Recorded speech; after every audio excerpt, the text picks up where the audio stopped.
morning. Can you all hear me well? All right, good, because we've been working on the sound and stuff. Yeah, I need my iPad. Need technology now. So, all right.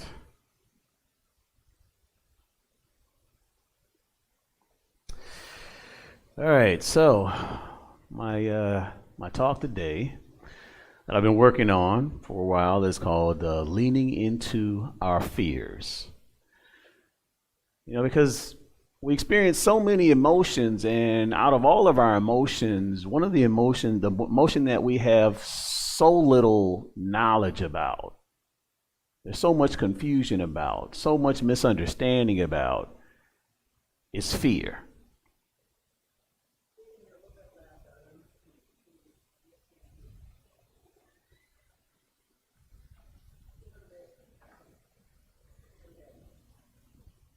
Okay. All right. Is fear. Because many of us attempt to avoid our fears because our fears are accompanied by an amount of discomfort, a certain amount of discomfort, and we don't like that discomfort. We avoid that discomfort. We attempt to bypass it. And so, or we erect barriers. We create barriers so that we don't have to experience it. We desensitize ourselves to the things that cause us to be fearful, so that way we can feel safe. So what is fear? Let's just get right to it. What is fear? Well, Webster's has a definition about fear: an unpleasant emotion caused by the belief that something or someone is dangerous, likely to cause pain, or a threat. What produces it? Now that's the real interesting part. See, what produces fear, or the sensation that we feel that we associate with fear? Nature created a defense mechanism to ensure the survival of our species. Our amygdala, which is part of our limbic system, was created by nature so that we could perpetuate the species on this planet. There were a lot of things that we had to deal with 20,000, 30,000 years ago. And in order to avoid becoming prey, our amygdala would then generate a response and let us know that there was a danger.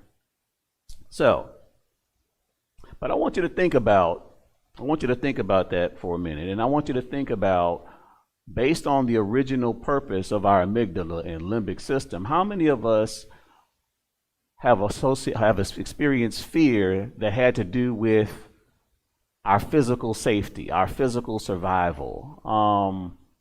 I'm sure we can count that maybe on one hand when we were actually in physical mortal danger. And all of the other times, was our life really in jeopardy? Were we in danger of being eaten? So I want you to think about that for a little bit while I discuss a metaphor for fear.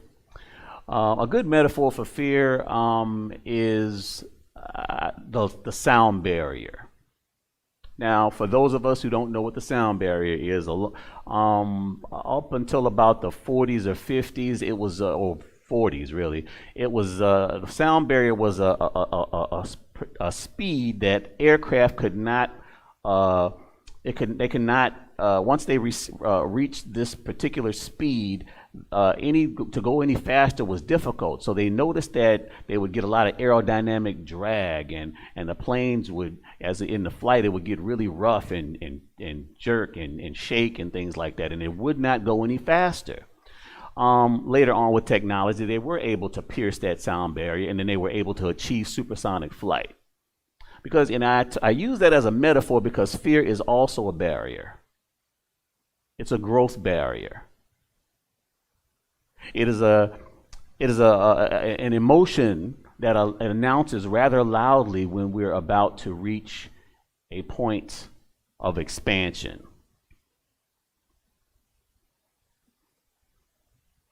And as we break through this barrier, we're able to experience new ways of understanding, living our truths and being a light to others. In the book of Psalms, chapter 27, verse 1, it reads, "The Lord is my light and my salvation. Whom shall I fear? The Lord is the stronghold of my life. Of whom shall I be afraid?"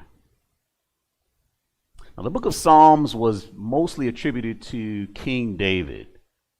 We all know about King David, and we know about some of the famous fears that he overcame. One of the most famous fears of them all, and that we've heard about ever since we were children, was about when he met up with Goliath, David and Goliath. And Goliath, metaphysically, in the Metaphysical Bible Dictionary, represents aggressive, domineering ideas that parade themselves prominently in consciousness and through fearful threats of disaster keep us frightened into submission.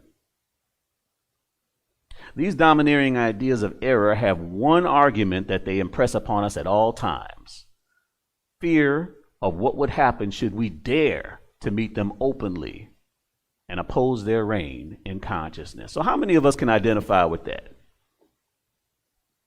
How many of us have been afraid to say something that we really felt within us to say? It's just like there was something that was just saying, go ahead and say it.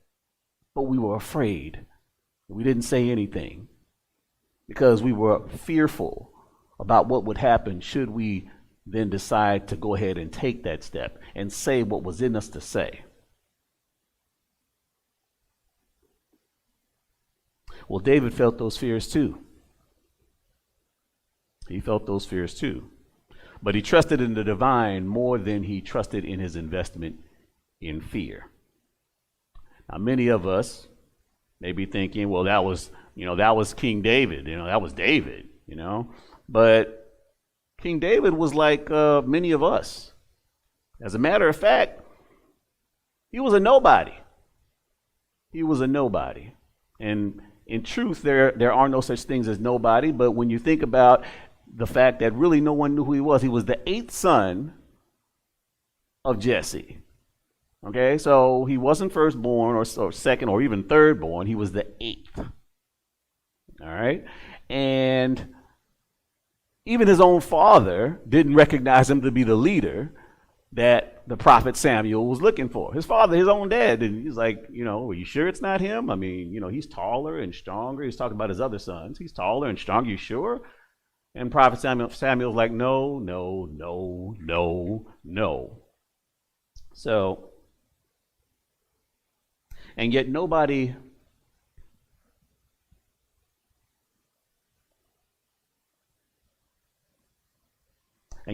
really none of his brothers and none of the Israels demonstrated what David demonstrated at that time. When Goliath for 30 days was parading and saying, have someone come and meet me openly in the field, and everyone was fearful, including Saul. And yet David, then armed with a sling, went and showed or demonstrated to everyone what was possible. I'm going to read something in the Metaphysical Bible Dictionary. It says, evil has no power except that which man gives it by his thought. Resisting evil is a way of affirming its power. A positive, fearless attitude in facing the appearance of evil overcomes it. And this attitude comes from the understanding that evil has no power. Leaning into our fears is like when we experience a finally someone said it moment. Has anybody ever experienced that? A finally someone said it moment? Like, everybody's in a room and there's some sort of elephant in the room. Whatever it is, it doesn't matter what it is. And everybody's kind of waiting for someone to say what everyone is afraid to say, and nobody wants to say it, and if you can communicate through our thoughts, it's like, are you going to say it? I'm not going to say it. Are you going to say it?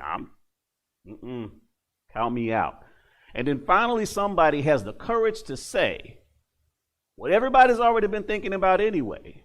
And it's like all of a sudden you can just feel the room just exhale in relief because someone finally showed the courage to set everyone free. That's what leaning into our fears are like. So take that on a larger scale. The same dynamic is playing itself out in society each and every day. People are afraid to express themselves, afraid to express their truths, their authenticity, thinking that if they say certain things that are in them to say, that someone won't like them, that they'll be alienated. We all feel this, and so we comply with our fears. We comply with our fears, and like sheep, we move with the herd, and we fearfully go here and there in attempts to avoid being fearful and allowing our ego to dictate where to go, what to do, how to be. But see, we're missing the boat.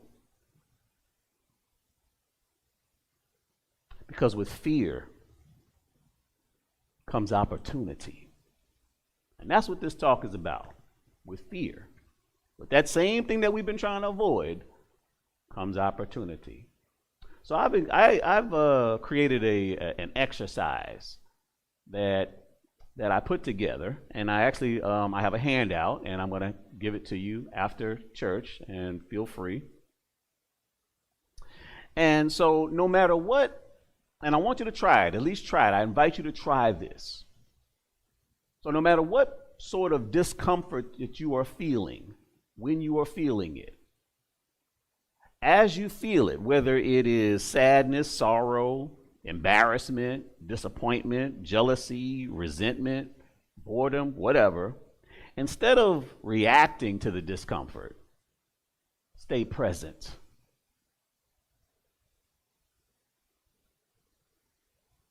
Instead of avoiding or escaping that discomfort,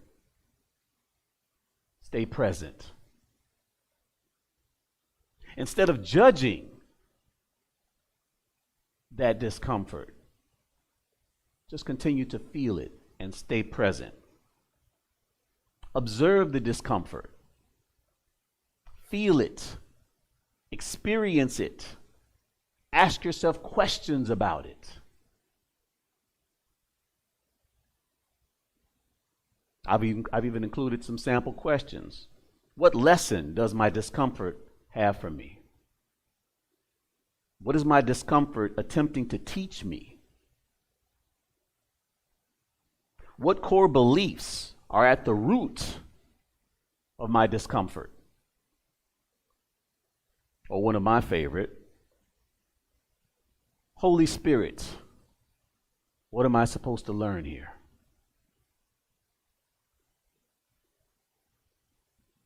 You know, I went through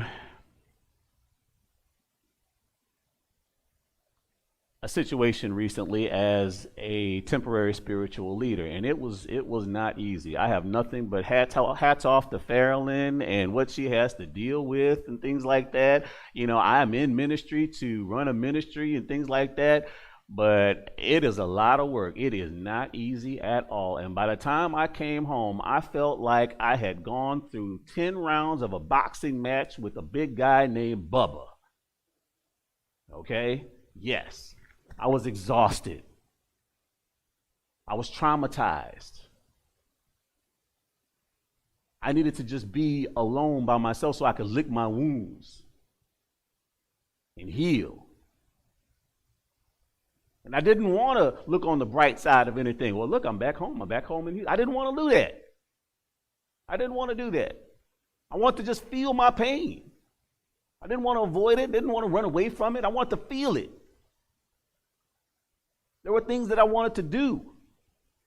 I got to do a lot of things, but there were some things that I didn't get a chance to do. And so when I felt angry, I went ahead and felt it.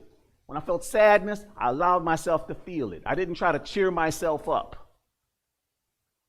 I didn't try to escape it.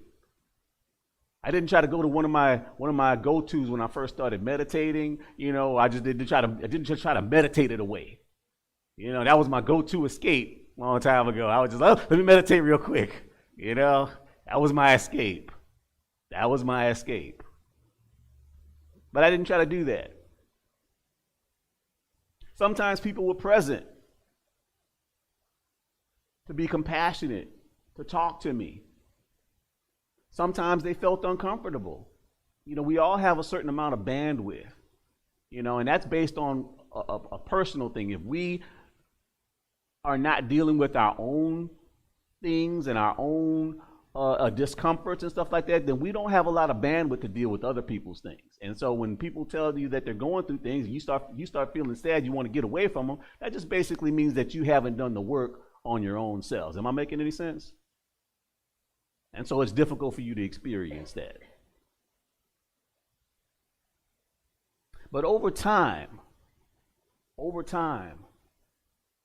I began to experience, just truly go through the depths of my pain, I began to experience a level of intuition, of connectivity, of awareness, not only of self, but there was just a deeper understanding of so many things that I had never experienced before. And so it became like a gift. My experience that as far as a temporary spiritual leader became like a gift. Because had I not gone through that, I would not have experienced this heightened level of awareness and sensitivity and intuition. And so I decided I was going to read. I was going to read something for personal, for personal enjoyment. Ever since joining the ministerial school, that it hasn't been a whole lot of reading for personal enjoyment. I mean, I don't know if you're aware of it, but every semester, it's like we got 10 and 12 big old books to read. Okay, and that's every term, not every semester, every term. And we have 4 terms a year, and it's like you don't have any time to really read anything for personal. So I decided I was going to read something first. I had a book that I hadn't read for 2 years in my Kindle. I decided to read it. Pima Children. What frightens us? And I found out that the exact same things that I was doing was the exact same things that she talked about. So this was like a spiritual confirmation that I was on the right track. Now, I've also included in this handout one of the things that she also talks about, or I've kind of made a hybrid out of it. I have my own little exercise, but it's influenced by her. So when you're going through your pain, still in this exercise, when you're going through that pain, when you're going through that experience, I want you to think about the millions of other people that are going through the exact same thing. Now, see, this does 2 things. Number one, everything is energy. But what this does is this conceptualizes in your mind of a world that's outside of you. That you have brothers and sisters out there that are going through the same thing. See, that helps to increase your compassion. That allows you, that helps you, that aids you in being more present for other people so you can be a light to them. And what that also does, what Pima Children says it does, and what I believe, is that sends out a healing energy throughout the planet. And the people don't know you. They don't know where this healing energy is coming from. They don't know where this is coming from, but you're sending it out to them because you're visualizing it and you're believing it. And if you believe it, no matter what it is, it is.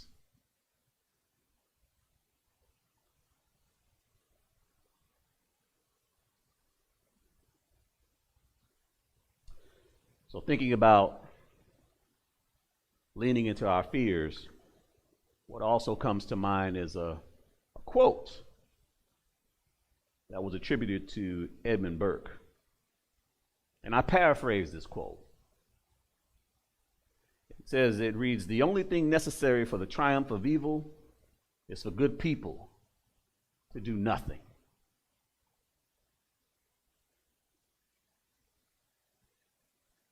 This nation is in desperate need of people with the bandwidth, with the mental bandwidth to be able to hold the compassionate space for things so that we can engage in difficult conversations, conversations that many of us want to avoid, in order to contribute to a healing energy. Yes, it all starts with us, but at the same time, there is a collective us. And much of what we're seeing in the world today is a result of a lot of us being like us and avoiding our fears and wanting to do anything other than tackle our healing obstacles. Am I making any sense? You're seeing a collective of that. We're our own leaders. Our own leaders are just basic, most of all, just pointing the fingers. So it's up to us. It's up to us. And what I believe is that if we invest in a healing within, it will result in a healing without. As within, so without. So as we invest in our own healing, as we invest in focusing on what brings us discomfort, as we invest and focus on what brings us pain,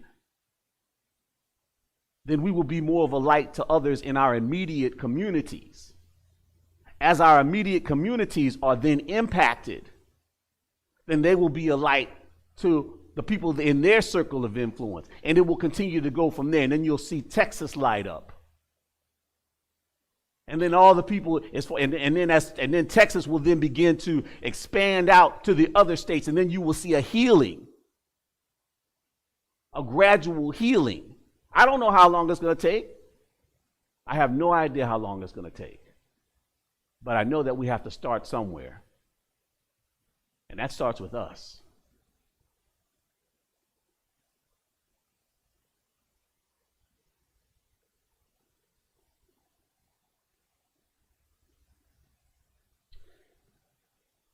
You know, I think about unity principles.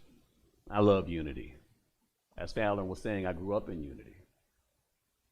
I've been in unity for, believe it or not, 45 years.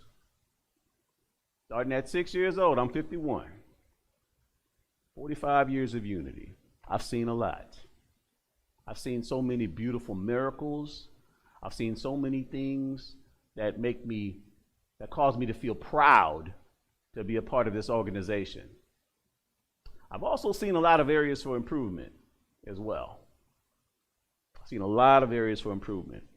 I've seen these beautiful unity principles because, there is only God. So we don't really believe in evil, or at least not any power that can oppose God. But man can still visit disharmony upon each other, which we can then call that like maybe a little evil or something like that, a little Eve or something like that. But there's no power that's outside of God.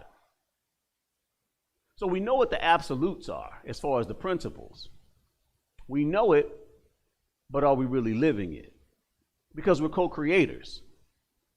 We're co-creators. And so what that means is that this is a grand participation. We're supposed to participate. It's a participation. So unity principle number 3 talks about it. Our thoughts have power. They determine our reality, our experiences. Okay? We don't get to not participate. So even in our silence, even in our complicity, even in our avoidance, even in our erecting defense mechanisms like anger, we still participate. The only choice that we have is how we choose to participate. That's the only choice. We're going to participate anyway.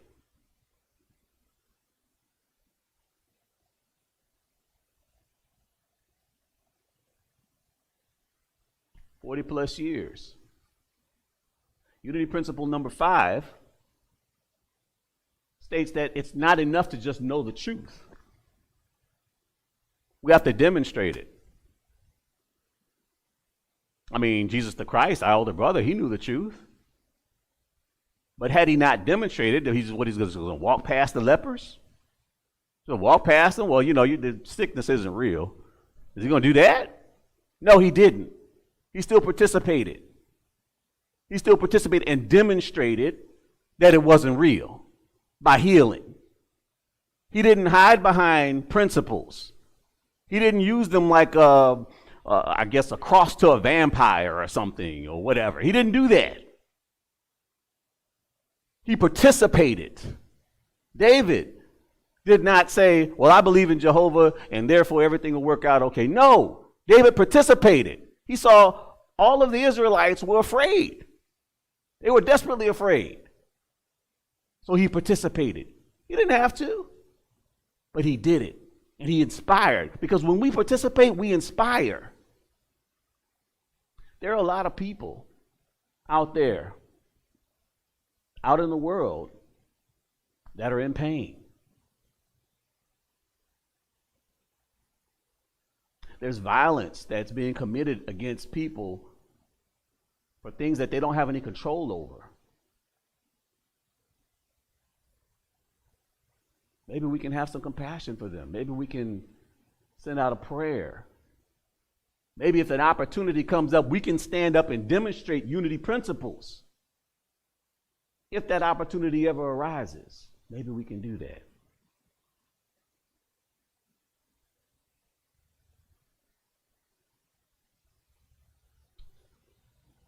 So, I want you to think about it. Compassion, equality, inclusivity, that's what the Christ is all about. Now, I say all of this not to create social activists or to attempt to inspire social activism. Why I say all of these things is to show you the relativity between our own dysfunction, as far as not being in wholeness, and how the world, or how this country, which seems to be divided on every single thing. So I want you to understand that this nation depends on our healing. I want to infer the urgency that this nation has, whether they know it or not, on even the healing that takes place in this very room. As far as the people in this very room, this nation needs us in order to heal. So, how do we participate? Let's just get right to it. How do we participate in alignment with our Christ nature? Christ is about coming together. It's about unity. It's about a joining. It is not about a separating. It is not about a me and mine and you and yours. That's not what Christ is about. So how do we practically participate in alignment with our Christ potential? Well, one thing is by following the wisdom of our hearts. You see, our hearts metaphysically is our Jerusalem. It is Jerusalem. Jerusalem metaphysically means the heart space. Because Jerusalem knows what to do in any situation, any circumstance. It doesn't matter.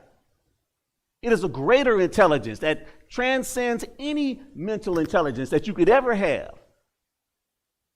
Our Jerusalem knows exactly what to do in any situation. It knows. That's one way. Now, in order to really be able to hear our Jerusalem, we've got to tear down those walls so that we can hear it better. If we have all these defense mechanisms that are, keeping us from feeling emotions, that's how our Jerusalem communicates through us. It communicates. Our intuitions come through a sort of emotional intelligence. And if we cut that off, if we desensitize it, then it's almost like you're turning the volume down on hearing your heart space. Now, what else can we do?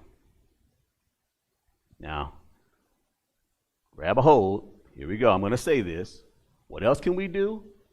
Learn to be okay with ourselves. That's right. That's what I said. Learn to be okay with ourselves exactly as we are. Not the ideal self. The world doesn't need your ideal self. You can leave that person back home. We need the person that you are when you think nobody's looking. We need the person that you are like when you secretly eat that extra piece of chocolate or whatever, and get that, you get this joy, and then you laugh, and then you look around, make sure nobody's looking. We want that person. We want that authentic self. That's who we want. We don't want who you think that we want. We want you. That's who we want. That's who we need. In the book of Matthew, chapter 5, verse 48, that's exactly what our master teacher, our elder brother, Jesus was saying when he said, be perfect. Therefore, as your heavenly Father is perfect. He spoke Aramaic, but it lost its translation. It lost its translation from being perfectly authentic to, be perfect. Don't do any, don't make any mistakes. That's exactly, it lost its translation as it went through different language translation. It lost its meaning. But he was saying, be perfectly as you are. Just be yourself. Not yourself after you've gone through therapy. Not yourself after you've read this self-help book. Not yourself after you've worked on a couple of things. No. We need you right now. You, yes, that you that you are, that you're naturally when you think nobody's looking. Or that you feel like sharing at some point with people that you trust. That's who we need. That's who we need. That real you. That childlike, innocent you. That's who we need. That's who transforms this world. That's who transforms and is a light to people. That's who we need. Another thing. How else can we participate? Learn to recognize that all things change. All things in the external change. And that's where we actually end up creating a lot of suffering for ourselves, because we want to, as human beings, we want to feel safe. We want permanence. We want something that we can count on. We want something that we can depend on. We want to know that when it comes down to it, this is going to be there for us. Well, unless we're talking about spirit, it is misdirected. Spirit emanates through many channels in our lives. And we are grateful for those channels. We're grateful for our spouse. We're grateful for our home. We're grateful for our family. We're grateful for our loved ones. But spirit is the source. It is the source of our blessings. And we have to recognize spirit as a source. We can place our dependency. We can place our trust on that. That's what David placed his trust in when he had this 9-foot-tall giant with a spear and a sword, and he still came to him with a sling. He was trusting in spirit.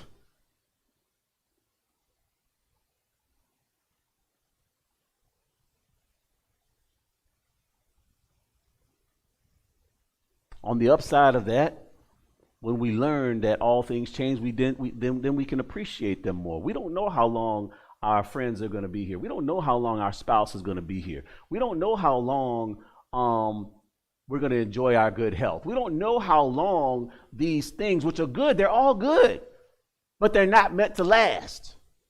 As a matter of fact, they're not going to last. All things that are created in this reality change. And so to get that in our mind and recognize that and be okay with that, and then divert where we need our safety, where we need our permanence, move it on spirit. And then be more grateful. Then reach out to that person who you think that they're going to be around next week where you can call them. Reach out to them today when you leave church. Tell them that you love them. You don't know how long they're going to be here. You don't know how long you're going to be here. Am I making any sense? Is that making any sense? Okay. All right. I just want to make sure. I don't make sure I'm not, All right. And the last thing is practice recognizing our fears as growth opportunities. because that's what they are. We don't need to front or run away from them. I mean, unless it's something that's going to eat you. If it's not going to eat you, then it's a growth opportunity. It's a social fear. That's a growth opportunity. Unless you're, if you're on a jungle safari or something like that, well, yeah, run. If there's something, yeah. Other than that, it's a social fear. That's all it is. You'll be okay. And so we have to retrain our minds, and that takes some time. I don't expect you and me. I'm training my mind right now that way as well. This is a process. It's just a process. It's a process. It's a process because for however many years you've been, and however many years I've been here, like 51, I've been running away from it. So now I'm training my mind to not run away from it anymore. Okay, that takes some time. It's okay. And then be transformed, because transformation will come. Transformed like that caterpillar that undergoes a pain in the chrysalis as it transforms into a butterfly. Like that transformation, like that piece of gold that has to be purified in the fire. As all of the impurities are slowly cooked out of it, and they put it back in the fire, and cook out some more impurities, and put it back in there, and cook out some more impurities. If that gold was alive, I don't think that fire would feel very good. But anyway, it's being cooked into pure gold, transformed like that piece of coal that for 1 billion years undergoes pressure in order to become a brilliant diamond. So too are we being called by Spirit to lean into our fears, recognize them as the teachers that they are, and be transformed by them. So let us begin. In closing, let us begin to learn to lean into our fears. Let us learn to work together as we begin to lean into our fears, to ultimately help make this country, America, truly great. Not great for some, but great for all. It's time for a change. And that change begins with us. So let's take that into meditation. Let us go within. Let us feel the words of this message, if we so choose. Let us feel it entering consciousness.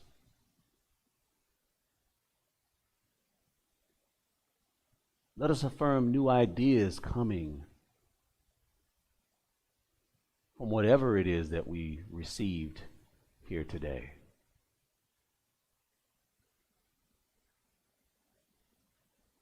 Let us affirm that we are perfect, just as we are.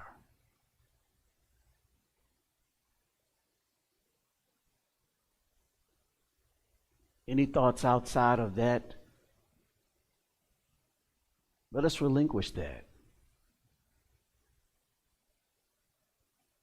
Let us let that go.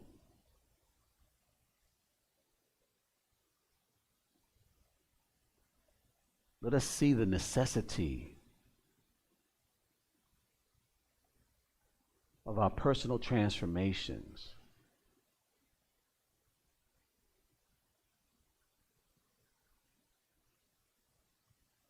Let us become curious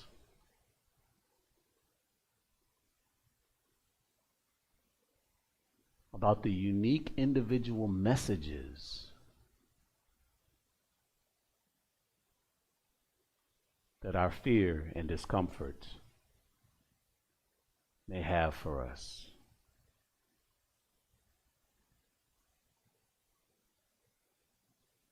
Let us experience that. Let us experience that oneness,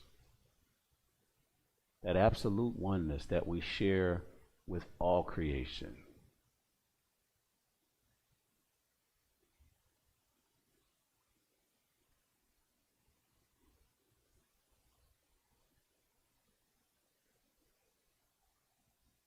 Let us think about our blessings and what we're grateful for. Let us allow that to gently and gradually enter consciousness. If some of those things are people, let us consider reaching out to them sooner rather than later.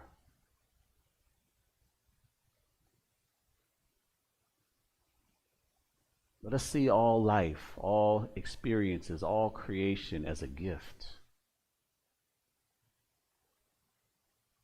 to be explored, curiously explored like a wide-eyed child.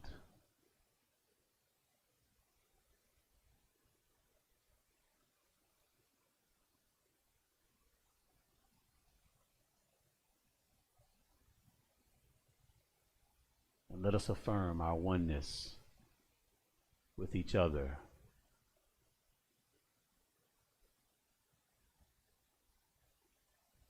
With people in our communities, people in the state, people in this nation, people in our world.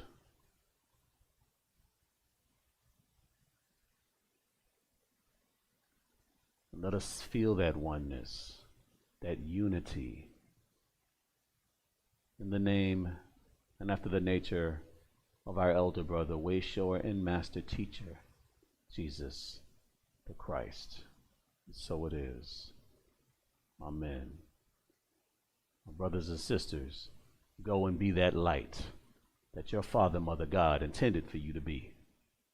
Thank you.